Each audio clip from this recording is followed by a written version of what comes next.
Hello friends, हम सिंधु घाटी सभ्यता से संबंधित क्वेश्चनों का अध्ययन कर रहे थे और आज सिंधु घाटी सभ्यता से संबंधित ये अंतिम वीडियो होगा। तो आइए पहले क्वेश्चन पे चर्चा करते हैं। आर्यों का आक्रमण सिंधु सभ्यता के पतन का कारण था। आर्यों का आक्रमण सिंधु सभ्यता के पतन का कारण था। इस सिद्धांत का सर्वप्रथम प्रतिपादन किस विद्वान के द्वारा किया गया है? सर्वप्रथम पूछा गया है रामचंद्र गुहा, इनका पूरा नाम लिख लेते हैं अपन, राम प्रसाद गुहा।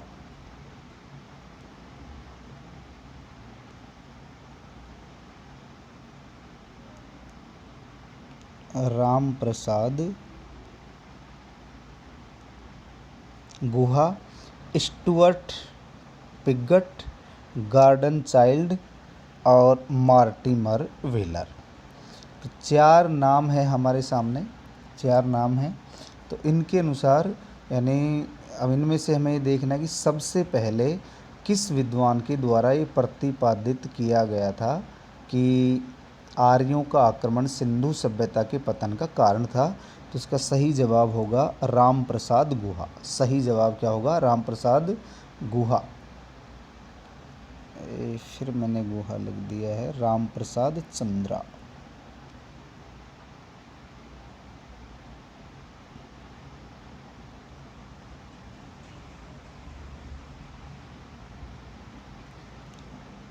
राम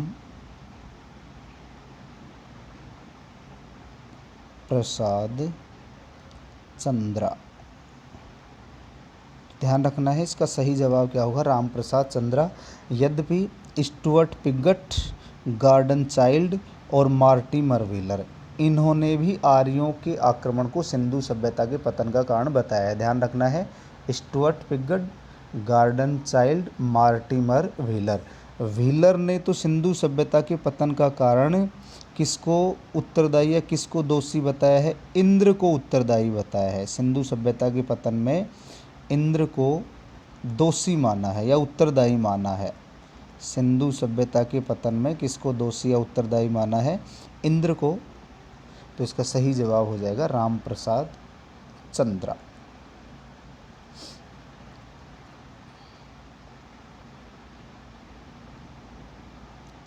अगला क्वेश्चन देखिए, किस विद्वान के अनुसार सिंधु सभ्यता के पतन का कारण प्रशासनिक शिथिलता थी? किस विद्वान के अनुसार सिंधु सभ्यता के पतन का कारण प्रशासनिक शिथिलता थी? प्रशासनिक शिथिलता पूछी गई है। तो ऑप्शन है हमारे सामने M.R. मुगल। M.R. मुगल। इसके अनुसार तो क्रमशः शुष्कीकरण के कारण पतन होता है। क्रमशः यानी वहाँ की भूमि शुष्क होती चली गई। शुष्कीकरण, शुष्क जमीन का शुष्क होना।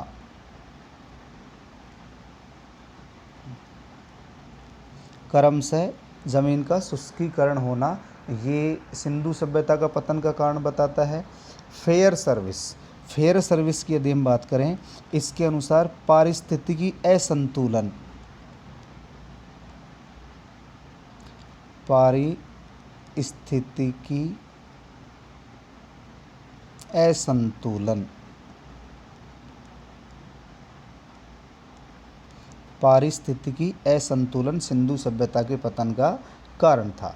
एक नाम आया है हमारे सामने और नाम है W.F. अल्बाइट। W.F.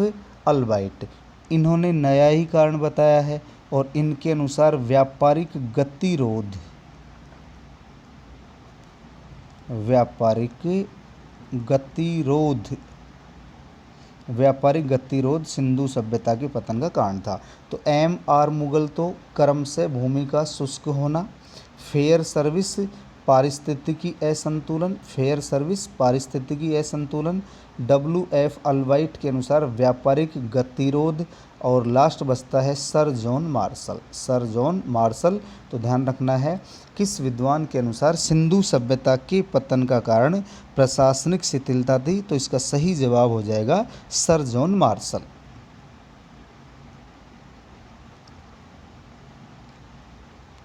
अगला क्वेश्चन देखिए, किस विद्वान के अनुसार अदृश्य गाज या भौतिक रासायनिक विस्फोट सिंधु सभ्यता के पतन का कारण था। ये भी महत्वपूर्ण क्वेश्चन है।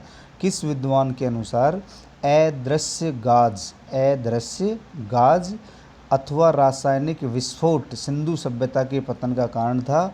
एम दिमित्रियेव। इसका सही जवाब तो होगा एम दिमित्रियेव। ये रूस के विद्वान थे। इनका संबंध कहाँ से है? रूस से है। तो एम दिमित्रियेव के अनुसार सिंधु सभ्यता के पतन का कारण अदृश्य गाज या भौतिक रासायनिक विस्फोट था। इसके बाद ऑप्शन है KUR केनेडी। KUR केनेडी की हम बात करें तो इन्होंने मलेरिया रोग को सिंधु सभ्यता के पतन का कारण बताया है। मलेरिया या हम कह सकते हैं महामारी, मलेरिया अथवा महामारी, क्योंकि इसकी हम चर्चा कर भी चुके हैं। इन्होंने मोहनजोदड़ो से प्राप्त नर कंकालों से मलेरिया रोग की खोज की थी। इसके बाद है DD कोसाम्बी। विद्वान का नाम क्या है? DD कोसाम्बी। इसके अनुसार अग्नि के द्वारा नष्ट हो गई। ध्यान रखना है, अग्नि से नष्ट। सिंधु घाटी सभ्यता अग्नि से नष्ट हुई है। ये मत देने वाले कौन है? DD कोसाम्बी। DD कोसाम्बी। और एक मत है राइक्स के अनुसार भूकंप या प्राकृतिक आपदा भी कह सकते हैं। भूकंप को क्या कह सकते हैं?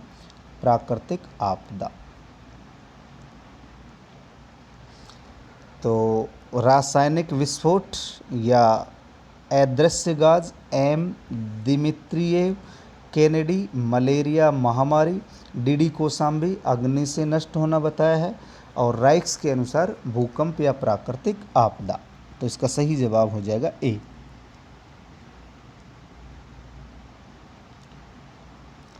सिंधु घाटी सभ्यता का पतन अग्नि द्वारा नष्ट होने के बाद हुआ। ये अभी हम चर्चा कर चुके हैं। इसका सही जवाब होगा DD कोसाम्बी। DD कोसाम्बी। इसके बाद है अर्नेस्ट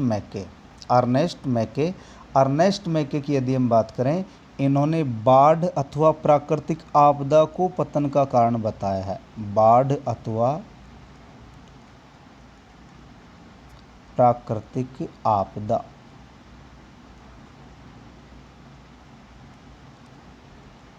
इसको पतन का कारण बताया DP अग्रवाल। अगर हम DP अग्रवाल की बात करें तो इनके अनुसार घग्गर नदी का सूख जाना, घग्गर नदी का सूख जाना,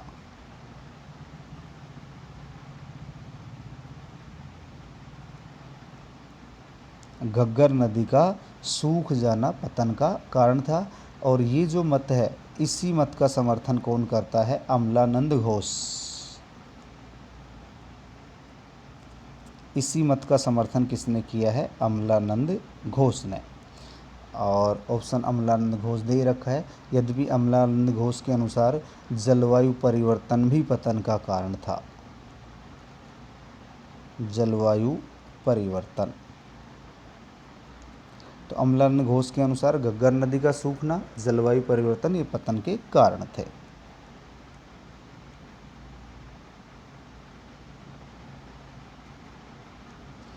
इसके बाद देखिए, निम्न में से किस विद्वान ने सर्वप्रथम यह मत प्रतिपादित किया कि जलवायु परिवर्तन सिंधु सभ्यता के पतन का कारण था? जलवायु परिवर्तन सिंधु सभ्यता के पतन का कारण था। RL Stein, Amalananda Ghosh, Fairservis, SR Rao. तो सर्वप्रथम ये जो मत है, ये तो किसने प्रतिपादित किया था? RL स्टाइन ने। RL स्टाइन ने। अमलानंद घोष भी इसका समर्थन करते हैं, फेयर सर्विस भी इसका समर्थन करते हैं। तो जलवायु परिवर्तन, पारिस्थितिकी असंतुलन, ये फेयर सर्विस से संबंधित हो गया। अमलानंद घोष की बात करें तो अमलानंद घोष घग्गर नदी का सूखना और जलवायु परिवर्तन मत से संबंधित हो गए। SR राव, एक मत आया हमारे सामने, SR राव। तो ये बाढ़ अथवा प्राकृतिक आपदा को कारण मानते हैं। बाढ़ में हम पहले भी चर्चा कर चुके हैं, मार्शल मैके और SR Rao. John Marshall, Ernest Mackay और SR राव, ये सभी पतन का कारण किसको मानते हैं? बाढ़ को मानते हैं।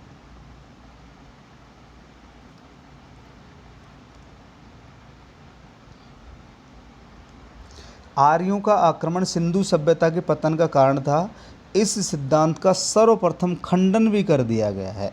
आर्यों का आक्रमण सिंधु सभ्यता के पतन का कारण था। अभी हम बात कर चुके हैं Ram Prasad Chandra, Mortimer Wheeler, Gordon Childe और स्टुअर्ट पिगट। इनके अनुसार आर्यों का आक्रमण पतन का कारण था। तो इस मत का या इस सिद्धांत का खंडन करने वाले विद्वान कौन थे? इस सिद्धांत का सबसे पहले खंडन किसने किया है? जॉर्ज डेल्स ने। ध्यान रखना है, सबसे पहले जॉर्ज डेल्स ने इसका खंडन किया। उसके बाद वीपी काणे और बीबी लाल, इन्होंने भी इसका खंडन किया। लेकिन हमसे क्वेश्चन पूछा गया है कि सर्वप्रथम खंडन किसने किया है? सर्वप्रथम खंडन किसने किया है? तो इसका सही जवाब होगा जॉर्ज डेल्स। फेयर सर्विस की हम बात करें तो इन्होंने सिंधु सभ्यता के पतन का कारण क्या बताया था, अभी हम चर्चा कर चुके हैं। पारिस्थितिकी असंतुलन, पारिस्थितिकी असंतुलन और जलवायु परिवर्तन, और जलवायु परिवर्तन, ये पतन के कारण बताए हैं। तो इसका सही जवाब हो जाएगा ए।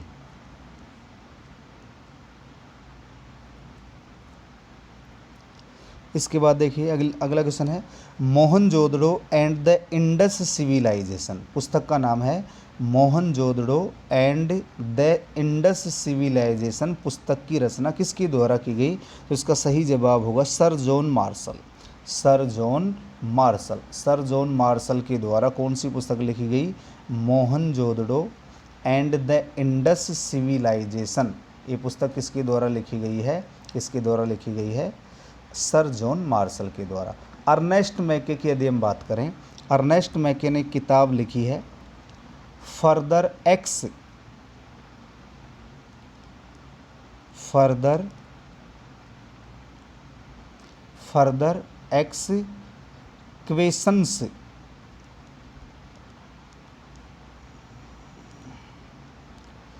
Further excavations at Mohenjodaro.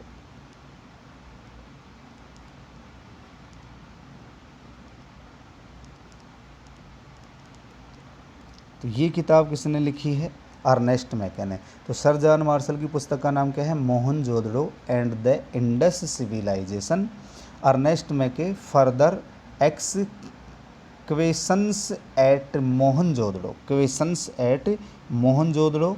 Gordon Childe, अगर हम गार्डन चाइल्ड की पुस्तक की बात करें तो इन्होंने लिखा है what happened,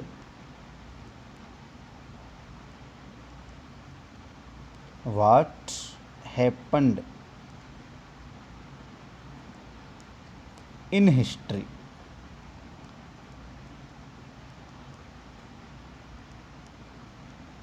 What happened in history, ये किताब किसने लिखी है? गार्डन चाइल्ड ने। ये किताब किसके द्वारा लिखी गई है? गार्डन चाइल्ड के द्वारा लिखी गई है। और एक नाम है S.R. Rao, S.R. Rao.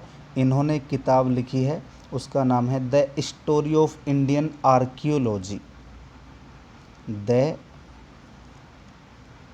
Story of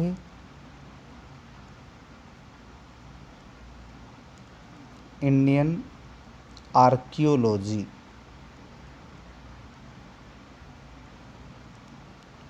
archaeology, ये किताब किसने लिखी है? S.R. राव ने। तो इसका सही जवाब हो जाएगा sir John martial.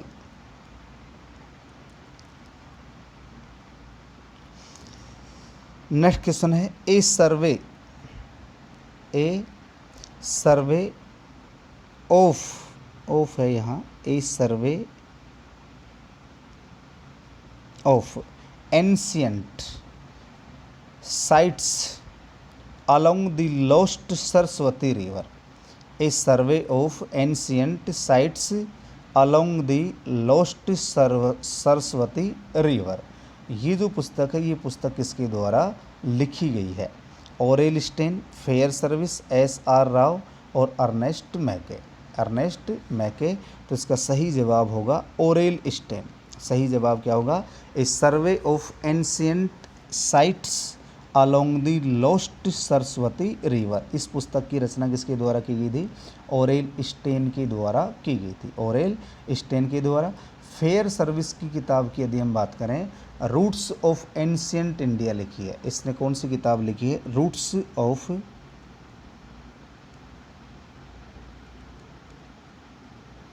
Roots of ancient India.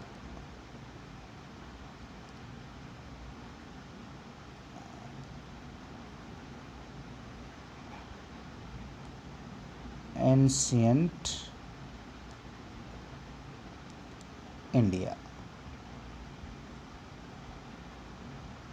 तो इसका सही जवाब हो जाएगा ओरेल स्टेन।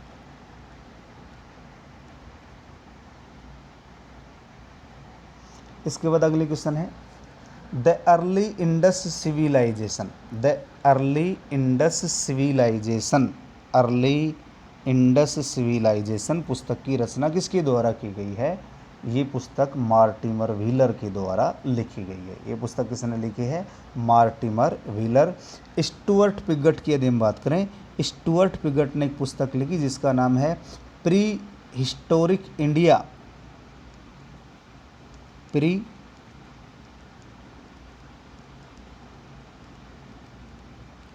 हिस्टोरिक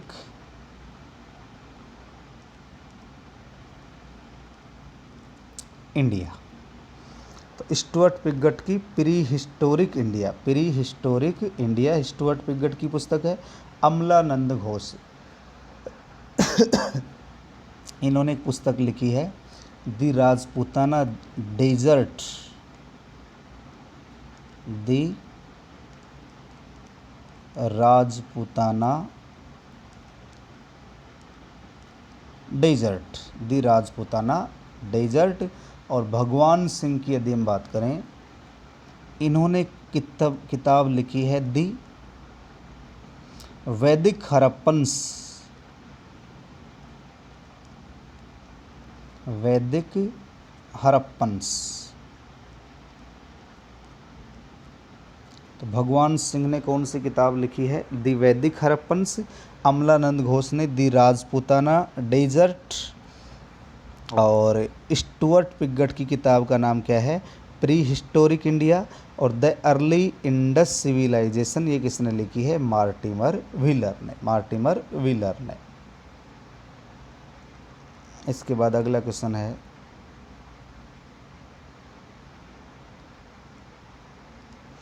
किस स्थल के मृद भांड पर नृत्य करती हुई महिला के चित्र की तुलना कांसे की नर्तकी से की जाती है? कांसे की नर्तकी से की जाती है। ध्यान से समझिए आप इस क्वेश्चन को। किस स्थल के मृद भांड, किस स्थल के मृद भांड पर नृत्य करती हुई, यानी एक स्थल है वहाँ से नृत्य करती हुई महिला का चित्र मिला है, नृत्य करती हुई महिला का चित्र मिला है, मृद भांड पर मिला है। तो इस चित्र की तुलना कांसे की नर्तकी से की जाती है। तो ये चित्र कहाँ से मिला है? ये चित्र कहाँ से मिला है हमें? ये चित्र मिला है भिराना से। भिराना नामक जो स्थल है वो कहाँ है? फतेहाबाद हरियाणा में, फतेहाबाद हरियाणा।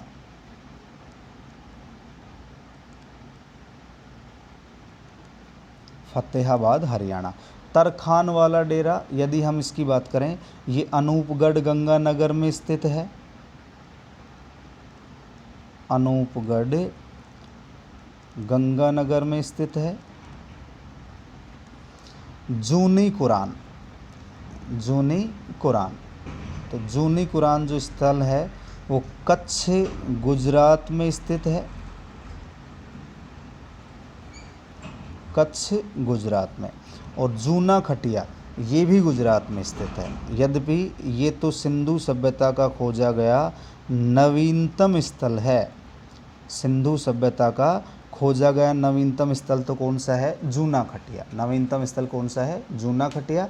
लेकिन हमसे क्वेश्चन पूछा गया तो इसका उत्तर हो जाएगा भिराना। इसका उत्तर क्या हो जाएगा? भिराना।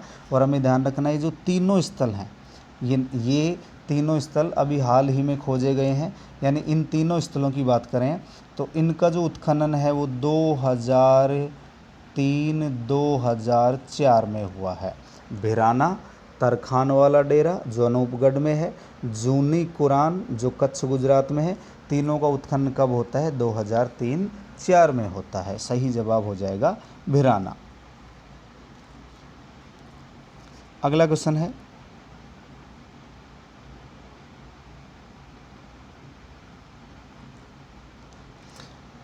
माई आर्कियोलॉजिकल, पुस्तक का नाम क्या है? माई आर्कियोलॉजिकल, ध्यान से समझना है। My archaeological mission to India and Pakistan. My archaeological mission to India and Pakistan. तो माई से इसे जोड़ करके आप याद कर सकते हैं, माई से मार्टिमर व्हीलर, माई से मार्टिमर व्हीलर। और ये जो किताब है ये कब लिखी गई है? 1976 में। ये किताब कब लिखी गई? 1976 में। तो इसको रट लेना, my archaeological mission to India and Pakistan, my से मार्टिमर व्हीलर।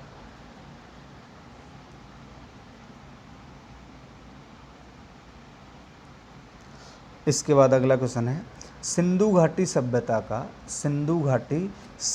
का खोजा गया नवीनतम स्थल कौन सा है? सिंधु घाटी सभ्यता का खोजा गया नवीनतम स्थल कौन सा है? इसकी चर्चा अभी हम कर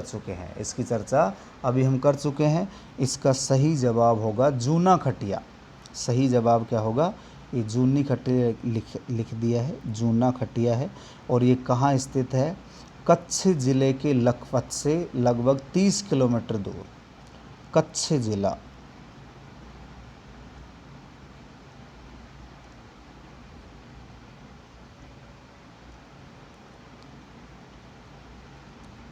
कच्छ जिला गुजरात में।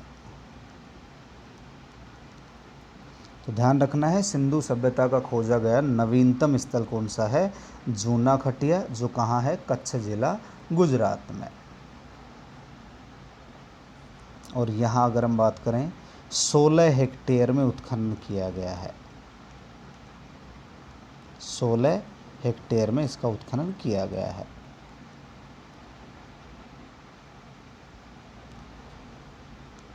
सिंधु घाटी सभ्यता के किस पुरास्थल से नाव के चित्र अथवा मॉडल प्राप्त हुए हैं? नाव का चित्र अथवा मॉडल मोहनजोदड़ो लोथल, कालीबंगा हड़प्पा सुरकोटड़ा, बनावली राखीगढ़ी। इसका सही जवाब होगा ए, मोहनजोदड़ो की यदि हम बात करें, यहाँ से सुमेरियन नाव का अंकन मिलता है। सुमेरियन नाव का अंकन, सुमेरियन नाव का अंकन हमें कहाँ से मिलता है? मोहनजोदड़ो से, और लोथल से भी हमें नाव का प्रमाण प्राप्त हुआ है। तो इसका सही जवाब हो जाएगा ए।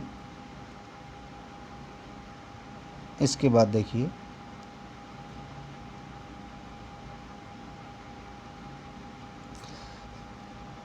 समय मापन हेतु मिट्टी की रेत घड़ी, महत्वपूर्ण क्वेश्चन है। समय मापन हेतु मिट्टी की रेत घड़ी का प्रमाण कहाँ से प्राप्त हुआ है? कालीबंगा से। इसका सही जवाब क्या हो जाएगा? कालीबंगा।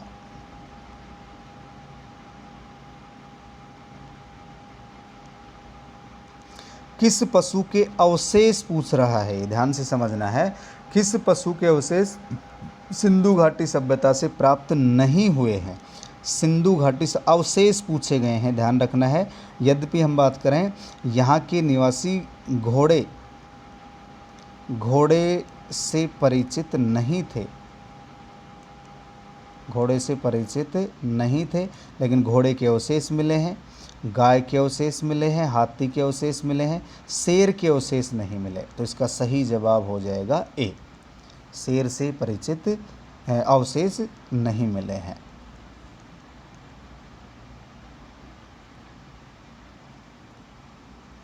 उत्तर हड़प्पाकालीन स्थल जिसे विश्व का विशालतम कब्रगाह स्थल माना जाता है। उत्तर हड़प्पाकालीन स्थल जिसे विश्व का विशालतम कब्रगाह स्थल माना जाता है, यानी हड़प्पा के बाद का स्थल है सनोली, भगवानपुरा, सुरकोटड़ा और बालाकोट। तो इसका सही जवाब हो जाएगा सनोली। सही जवाब क्या होगा? सनोली। और ये जो सनोली है ये बागपत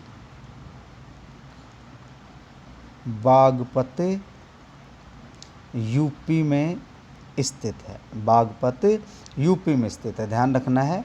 ये बागपत यूपी में स्थित है और यमुना नदी के किनारे स्थित है।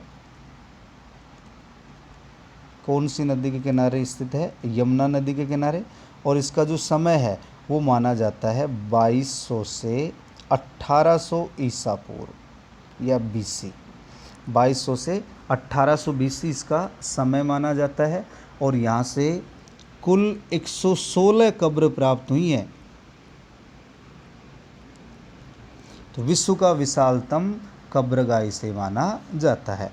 इसी प्रकार हम सनोली की बात करें तो यहाँ प्रथम जो उत्खनन है, यहाँ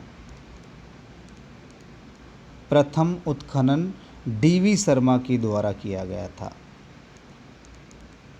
DV शर्मा। और ये उत्खनन 2005-06 में हुआ। कब होता है? 2005 और 6 में। और इसी प्रकार यहाँ से हम बात करें, यहाँ से हमें एक जुड़वा कब्रगाह प्राप्त हुआ है। एक जुड़वा कब्रगाह है। यहाँ से हमें एक जुड़वा कब्रगाह प्राप्त हुआ है, यानी 2 पुरुषों का शव एक साथ रखा हुआ है। 2 पुरुष, इनका शव एक साथ रखा हुआ है। तो इसका सही जवाब हो जाएगा सनोली।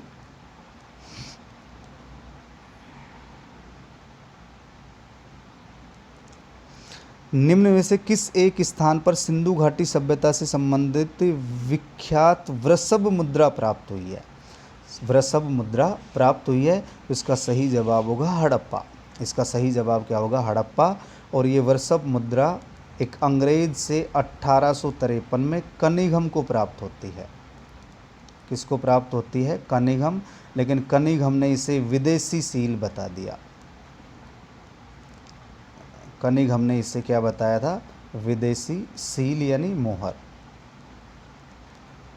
तो कनिंघम इस सील के बारे में जानकारी प्राप्त नहीं कर सका। इसका सही जवाब होगा हड़प्पा।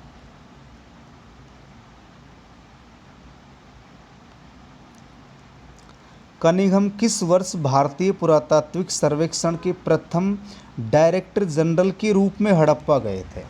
कनिंघम किस वर्ष भारतीय पुरातात्विक सर्वेक्षण के प्रथम डायरेक्टर जनरल के रूप में हड़प्पा पहुंचे थे?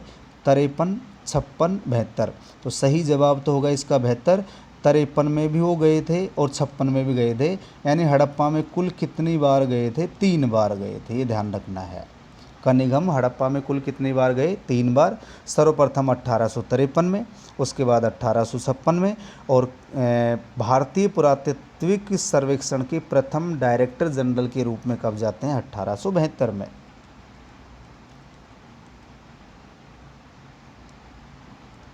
किस विद्वान के बारे में कहा जाता है कि वह हड़प्पा के महत्व को नहीं समझ पाया था? अभी हमने बात की, यानी उसे जब एक मोहर मिलती है तो उस मोहर को उसने विदेशी मोहर बता दिया था। तो कनिंघम के बारे में कहा जाता है कि वो हड़प्पा सभ्यता के महत्व को नहीं समझ पाया था।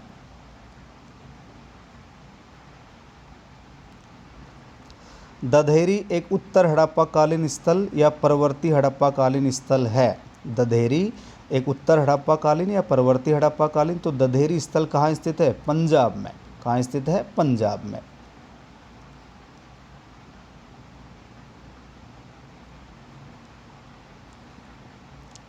निम्न में से कौन सा एक हड़प्पा स्थल नहीं है? कौन सा एक हड़प्पा स्थल नहीं है? सोहगोरा, चनहुदड़ो, देसलपुर, कोटदेजी। तो 3 ये स्थल तो हड़प्पा से संबंधित है, लेकिन ये स्थल हड़प्पा से संबंधित नहीं है। सोहगोरा कहाँ स्थित है? उत्तर प्रदेश में। और हम आगे बात करेंगे, यहाँ से हमें ताम्रपत्र लेख का प्रमाण प्राप्त होता है। और इसी सोहगोरा से चंद्रगुप्त मौर्य के समय पड़े अकाल के बारे में जानकारी मिलती है। चंद्रगुप्त मौर्य के समय पड़ा हुआ जो मगध में भीषण अकाल पड़ा था, उसके बारे में जानकारी प्राप्त होती है। तो ये हड़प्पा का स्थल नहीं है। ये सोहगोरा हड़प्पा का स्थल नहीं है। तो तीनों हड़प्पा के स्थल हैं, ये हड़प्पा का स्थल नहीं है। तो दोस्तों, ये था सिंधु घाटी सभ्यता से संबंधित महत्वपूर्ण क्वेश्चनों का एक संग्रह। और मैंने पूरा प्रयास किया है सिंधु घाटी सभ्यता से संबंधित कोई भी क्वेश्चन नहीं बचा होगा। फिर भी एक दो क्वेश्चन कोई ऐसे होते हैं जो नए एग्ज़ाम में बन जाते हैं, आप इनको एक दो बार रिवाइज करेंगे सारे क्वेश्चन क्लियर हो जाएंगे। यदि आपको वीडियो पसंद आई, सिंधु घाटी सभ्यता से संबंधित क्वेश्चनों में आपको इंटरेस्ट आया, तो वीडियो को अपने दोस्तों के पास अधिक से अधिक शेयर करें। धन्यवाद।